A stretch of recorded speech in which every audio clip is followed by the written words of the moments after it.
Hello everyone, welcome to general affairs. আর আজকের আমাদের ভাইরাল রিল এপিসোড নাম্বার 1। আর আজকের ভিডিওতে আমরা দেখব যে কিভাবে এই বর্তমান যুগেও, এই বিজ্ঞানের যুগেও জ্যোতিষশাস্ত্রের নাম করে মানুষকে ঠকানো চলছে। আর কিভাবে মানুষকে ঠকিয়ে এক সম্প্রদায়ের মানুষ এখনো পর্যন্ত আয় করে চলেছে। আজকের ভিডিওতে চলুন কিছু স্টুপিডিটি, জ্যোতিষশাস্ত্রের কিছু স্টুপিড লজিক নিয়ে আজকের এই ভিডিওতে কিন্তু আমরা আলোচনা করব। সঙ্গে সঙ্গে দেখবো যে তোমরা দেখবে এই ভিডিওগুলো দেখলে হয়তো তোমাদের মনে হতে পারে যে জ্যোতিষশাস্ত্র সবকিছু পারছে, ডাক্তার বা বিজ্ঞানের কোনো দরকার নেই। তো চলো আজকে দেখে নিই আজকে আমাদের এপিসোড নাম্বার 1 এর ভিডিও ভাইরাল। कई लोगों के तो पैरों के पैर भी ठीक करवाए हैं सिर्फ उनके पैर के ऊपर 58 नंबर ग्रीन कलर के स्केच पेन से लिख के। अच्छा, ये हाँ। ये कैसा उपाय? देखो, आपके किसी के भी, अगर जितने भी लोग हमें देख रहे हैं, आपके पैरों में दर्द हो रहा है, ठीक है, पैरों में दर्द हो रहा है, आप अपने पैरों पर 58 नंबर लिख लीजिए। अब मैं ये नहीं बताऊंगी कि क्यों 58 का क्या कॉम्बिनेशन है, उसको पैरों पे आप लिखिए 58 नंबर, लेकिन पैर लिखना आपने ग्रीन कलर के स्केच पेन से है। जिनकी टांगों में, घुटनों में, सर, ये जो पैरों में, एंकल्स में यहाँ पर दर्द हो जाता है, या जो बूढ़े लोग भी हैं, उनको भी आराम आ जाएगा 58 नंबर लिखने से। मैम ऐसे 58 हाँ, लिखना है 58 या यहाँ पर, जैसे ये देखिए 5 और यहाँ पर 8, ये 58 और यहाँ पर ग्रीन कलर मतलब सामने बंदा खड़े होकर लिखेगा? हाँ, किसी से लिखवा लीजिए। তাহলে দেখো এখানে এই মহিলা যিনি রয়েছেন ইনি বলছেন কি, ইনি বলছেন যে যদি কোনো একজন ব্যক্তির ধরো পায়ে ব্যথা রয়েছে, তাহলে যদি পায়ের উপরে 58 লিখে দেওয়া হয় গ্রিন কালারের থেকে, তাহলে নাকি তার পায়ের ব্যথা সম্পূর্ণভাবে কমে যাবে। এটা উনি এক্সপেরিমেন্ট করে দেখেছেন। আর সঙ্গে দেখো যারা পডকাস্ট নিচ্ছে, রিয়াল হিট নামের এই চ্যানেলটা, এই চ্যানেলে এরা এই ধরনের কুসংস্কারকে আরো বেশি করে এইগুলোকে আরো বাড়াচ্ছে। দেখো এই ধরনের মানুষ যখন এগুলো বলছে, সেগুলোকে কেন তারা বাড়াচ্ছে? এই সায়েন্সের যুগে যদি এটা সত্যি হতো, তাহলে কি ডাক্তারের কোনো দরকার ছিল, ওষুধের কোনো দরকার ছিল? 58 লিখলেই হয়ে যেত আমাদের।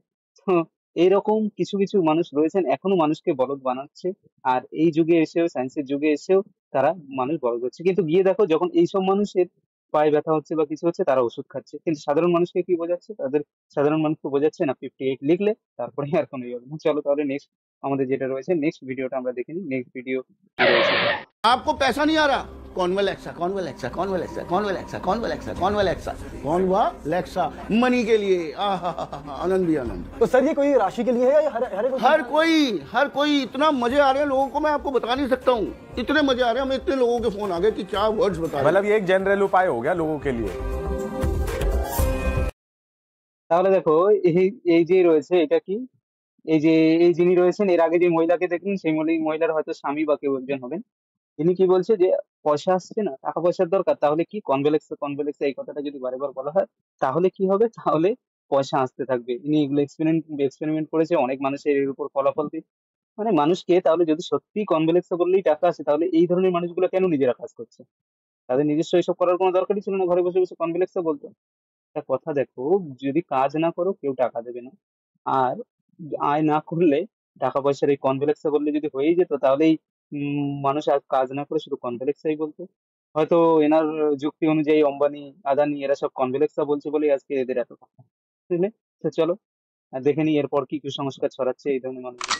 अगर किसी को गर्लफ्रेंड नहीं मिल रही है, लड़की नहीं मिल रही है, ये मैं बताऊं संजीव जी, तो आपने शादी वाला बता दे तो कि जल्दी शादी हो जाए। हाँ, ये शादी के लिए भी है, ये लग्जरी के लिए, पैसे के लिए। দেখো যখনই বলেছে যে গার্লফ্রেন্ড পাচ্ছে না, ওর সঙ্গে সঙ্গে এই রিয়েলিটি যারা রয়েছে, এদের মনের মধ্যে দেখো এটা কি রয়েছে। তারা বলছে হ্যাঁ স্যার বলে দিন যে কিভাবে বিয়ে শাদী নিয়ে কি হবে। বলছে সবকিছুর একই ধরনের কি সমাধান। দেখি চলো দেখে নি ভিডিওতে সমাধানটা ये কি দেয়। गाड़ी के लिए, हर चीज के लिए ये शुक्र का उपाय है। दही से अपने गुप्तांग धोना शुरू कर दीजिए। क्या बोला तूने? दही से अपने गुप्तांग धोना शुरू कर दीजिए। তো বুঝতে পেরেছি যে দই দিয়ে যদি গুপ্তাঙ্গ দেওয়া হয় তাহলে গার্লফ্রেন্ড পেয়ে যাবে। মানে লজিকের কি বলবো, মানে এদের কাছে লজিক কোথা থেকে আসে, এইসব যে কোথা থেকে এরা বের করে কি জানি, বুঝে পারি না। চলো হয়তো ইনিও এইভাবেই করে পেয়েছেন কিনা জানি না।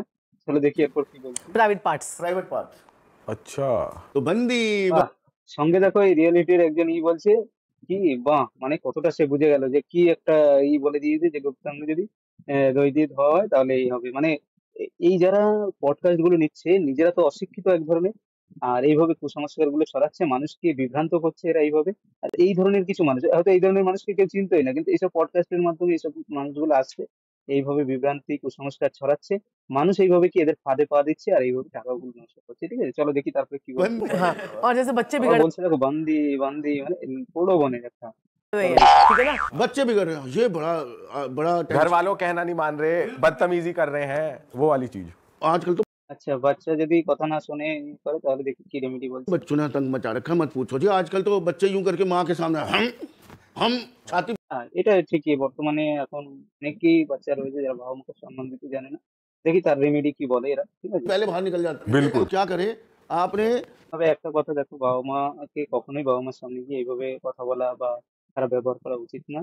চলো দেখি এদের কি রেমেডি এরা আজকে বলছে। पेपर पे लिखना है अपने बच्चे का नाम, लिख लिया और ना फ्रिज पे चिपका दीजिए उसका, उसकी फोटो के पीछे लिखकर उसका नाम। फोटो के पीछे उसका नाम लिख के फ्रिज पे चिपका दीजिए। थोड़े दिनों ফ্রিজে ফ্রিজে নাম লিখে পেপারে বা ইসে কাগজে ফটোর পেছনে লিখে এখানে আটকে দিতে হবে, তাই তো? দেখি তাহলে কেন में ठंडा हो जाएगा। फ्रिज का क्या काम होता है? कूल। को अगर किसी को गर्लफ्रेंड नहीं मिल रही है, लड़की नहीं मिल रही ये है, मैं बताऊं संजीव, এই अगर কথাটার किसी को লজিক এটা गर्लफ्रेंड বুঝে नहीं मिल পারলাম रही না है, যে लड़की কি नहीं मिल বলছে रही যে है, कूल। যদি বাচ্চার নাম লিখে ফ্রিজে রেখে দেওয়া হয়, যেহেতু ফ্রিজের কাজ ঠান্ডা করা সেজন্য বাচ্চাটা ঠান্ডা হবে। কোথাকার লজিক এগুলো? এগুলো যদি আগে জানতাম তাহলে তো একটা কাজ হতো, স্কুলের মাস্টাররা খুব রাগী ছিল, তাদের নাম লিখে ফ্রিজে রেখে দিতাম আমরা, তাই না? মানে লজিকের এরা কোথা থেকে নিয়ে আসে, এই ধরনের মানুষগুলোকে খুঁজে। আর এই ধরনের কিছু ছেলে রয়েছে যারা পডকাস্ট, যাদেরকে কেউ চিনতো না, সোশ্যাল মিডিয়ায় ইনফ্লুয়েন্সার হয়ে বসে রয়েছে, আর এইভাবে কুসংস্কারকে তারা বাড়াবা দিচ্ছে। কুসংস্কারকে তারা এইভাবে বাড়াচ্ছে, সমাজে কিভাবে কুসংস্কার ছড়াচ্ছে সেগুলো দেখতেই পাচ্ছি। তো ফ্রেন্ডস, আজকের এই ভিডিওতে আমরা ভাইরাল রিলসের এই ছোট্ট ভিডিওতে কিছু দেখলাম। তা সবাইকে শুধু একটাই অনুরোধ, এই সমস্ত মানুষের পাল্লায় কখনো পড়বে না, আশা করি। আর প্রত্যেকের বিশ্বাস প্রত্যেকের কাছে, এটা জানি, কিন্তু এই যে ইলজিক্যাল কিছু কথা রয়েছে, ইলজিক্যাল কিছু এইসবের ফাঁদে কখনোই পড়ো না। চেষ্টা করো নিজেরা কাজ করতে, সঠিক পথে থাকতে, আর এই সমস্ত মানুষদের থেকে একটু দূরে থাকতে। তো ফ্রেন্ডস, চলো আজকের ভিডিও ভাইরাল রিলসে আমরা তোমাদেরকে এই নিয়ে আলোচনা করলাম। নেক্সট দিন আমরা ভাইরাল রিলসে আবার নতুন একটা টপিক নিয়ে আসবো। নমস্কার।